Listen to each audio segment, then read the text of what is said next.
अभिमान न कर ओ मानवी, तारा बड़ पर एना बड़ सामे, तारी कोई विसात नहीं। यहाँ पे एक छोटी सी कहानी मुझे याद आ रही है। एक बार एक प्रसंग हुआ कि एक व्यक्ति नदी के किनारे गया था और वो मछली का व्यापार कर रहा था, इसलिए उसने कुछ मछलियों को पकड़ा। जैसे ही कुछ मछलियों को पकड़ा, वहां पे एक बहुत बड़ा पहलवान जो शरीर से सशक्त था, मजबूत था और निर्मम भी था, तो वो वहां पे आता है और उस मछुआरे को धमकाता है, ए मछुआरा, तू मुझे अपनी सारी मछलियां दे दे, मैं उसको लेके जाऊंगा, और अगर तूने मना किया तो ये बाहुबल देखा है ना, तोड़ के भी लेके जाऊंगा। वो बेचारा डर गया। उसने जितनी मछलियां 4 या 5 पकड़ी थी, उसको उसने घबराहट के मारे, डर के मारे दे दिया। वो वहां से मछलियां लेके जा रहा था। एक मछली तड़प रही थी। उस तड़पती हुई मछली ने उसकी उंगली पर थोड़ा सा काट लिया। जैसे ही वो वहां से काटा गया, उसको थोड़ा सा दर्द हुआ, लेकिन पहलवान था, शरीर सशक्त था, उसने उसको अनसुना कर दिया और सारी मछलियां लेकर चला गया।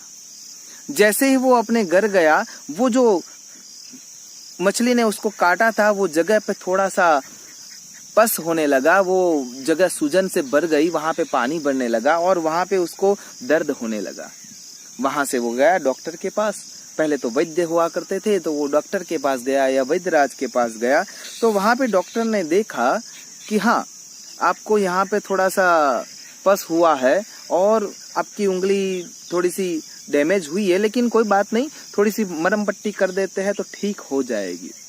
वहां पे डॉक्टर ने उसको पट्टी मरहम सब लगा दिया, थोड़ी सी एंटीबायोटिक दवा भी दे दी।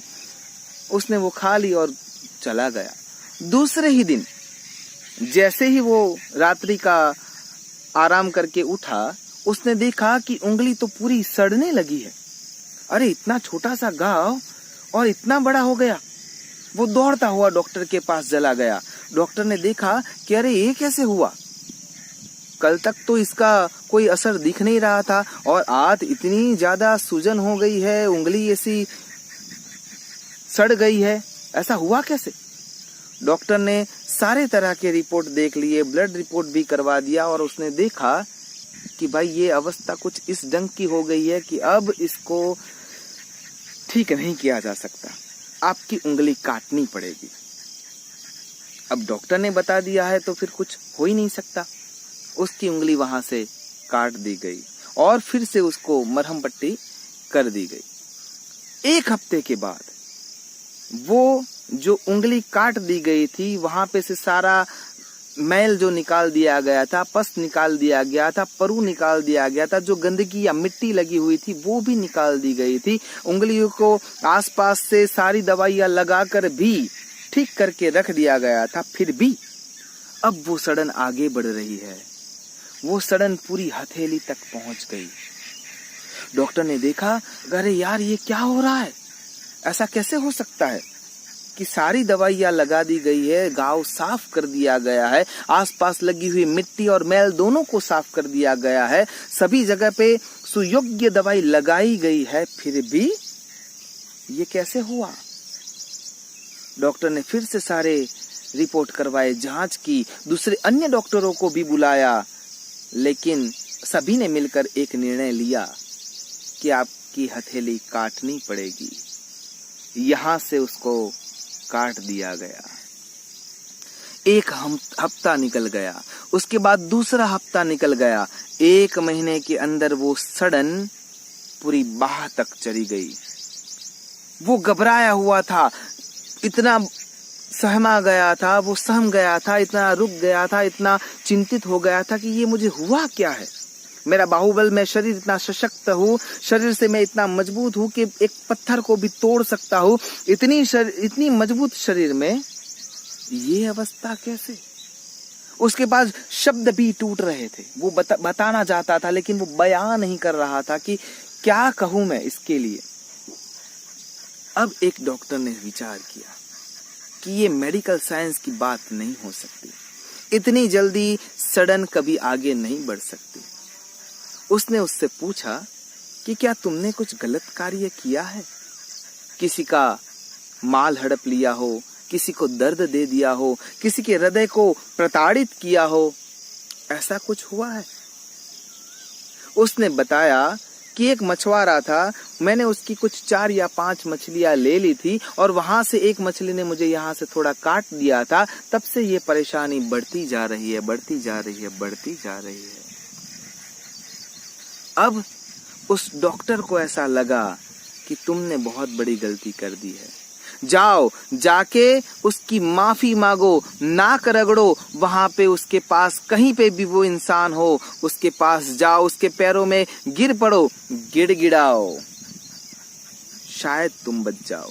अब क्या था, उसका बाह तक का हाथ तो काट दिया गया था, इसलिए उसके पास अब दूसरा कोई रास्ता भी नहीं बचा था। वो दौड़ता हुआ जाता है, उस मछुआरे को जाकर पूछता है कि भाई मेरे कुछ गलती हो गई है, तुमने मेरे पर तंत्र किया है, मंत्र किया है, कोई तांत्रिक विद्या की है, कुछ किया है क्या? उसने बताया कि मैंने कुछ भी नहीं किया। तो मेरी ये परिस्थिति कैसे हो गई? सच बताओ, तुमने कुछ ना कुछ तंत्र मंत्र किया है, कुछ जादू टोना किया है? वो बोला नहीं भाई, मैंने तो कुछ नहीं किया, लेकिन मैंने सिर्फ एक प्रार्थना की थी। क्या? मैंने एक प्रार्थना की थी जब तुमने मेरी मछली ली थी तब, कि हे ईश्वर, इसने मुझे अपनी शक्ति दिखाई है, तू उसको अपनी शक्ति दिखा देना। बस इस प्रार्थना के बल पर ये परिणाम आता है। सोचिए, तुलसी हाय गरीब की कबहू न खाली जाए, मुए ढोर के चाम से लोहा भस्म हो जाए।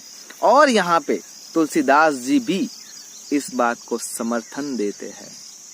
यानी अगर हम शक्तिवंत है, ज्ञानवंत है, बुद्धिवंत है, शिरस्त है, शिखरस्त है, प्रवीण है, दूसरे से कुछ अलग है, या हमारे भीतर कुछ एडिशनल अवस्था हमने प्राप्त कर ली है, फिर भी यह भय स्थान है कि अगर हम गलत है तो परिणाम गंभीर हो सकता है। यहाँ पे तुलसीदास जी बता रहे हैं कि यदि कोई इंसान गरीब है, यहाँ पे गरीब की व्याख्या समझना बहुत आवश्यक है।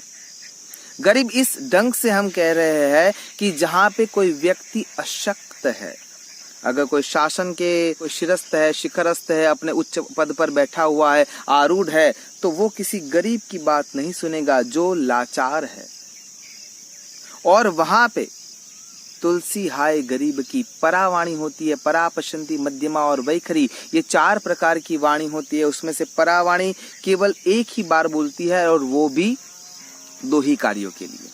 सबसे पहला, अगर उसके मन में आपके प्रति भाव प्रकट हो जाता है तो आशीर्वाद के रूप में, और दूसरा, अगर उसके मन में कुभाव पैदा हो जाता है तो श्राप या अभिशाप के रूप में।